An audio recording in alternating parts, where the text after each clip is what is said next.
இடத்தையும் ஒவ்வொன்றா காட்டினே வர. இதுதான் சேது பந்தம், இங்கே தான் வந்து சித்திரகூடம், இங்கே தான் பஞ்சவடி இருக்குது, இங்கே தான் பரத்வாஜ ஆசிரமம், ஒவ்வொன்றையா காட்டினே வர. அந்த தேவியோட கடாட்சம் அவ்வளோ இடங்களும் படணுமா. ஏன்னா நாளைக்கு இதெல்லாம் விபீஷணன் ஆட்சி பண்ண போகிற இடம், அதனால் லங்கையிலேயும் சீதாதேவியோட கடாட்சம் படணும் அப்படின்னு நினச்சிக்கிறார். இந்த பக்கம் கிஷ்கிந்தா அது வந்து சுக்ரீவ ராஜ்யம், அந்த பக்கம் விபீஷ்ண ராஜ்யம், ரெண்டுமே அவருக்கு வந்து அபிமானமான பக்தாள். அதனால் அவ்வளவும் சௌக்கியமாக இருக்கணுங்கிறதுக்காக மகாலட்சுமியோட கடாட்சம் வேணும் அப்படின்னு சொல்கிறார். பரத்வாஜ ஆசிரமத்துக்கு வந்துட்டா பரத்வாஜருக்கு வந்து ஒரே திட்டம் தான், ராம பக்தாள் ஒருத்தர் பாக்கி விடாமல் அத்தனை பேருக்கும் ஆதித்யம் பண்ணிடுறது அப்படின்னு.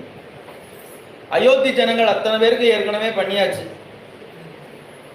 ஆனால் ராமரும் வந்துட்டு போயிட்டார், பரதன் சத்ருகனாலும் வந்துட்டு போயாச்சு, எல்லாருமே வந்தாச்சு.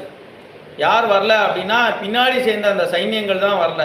இப்போ எல்லாரும் இந்த புஷ்ப விமானத்தில் வந்துட்டாலாம். அவ்வளோ பேருக்கும்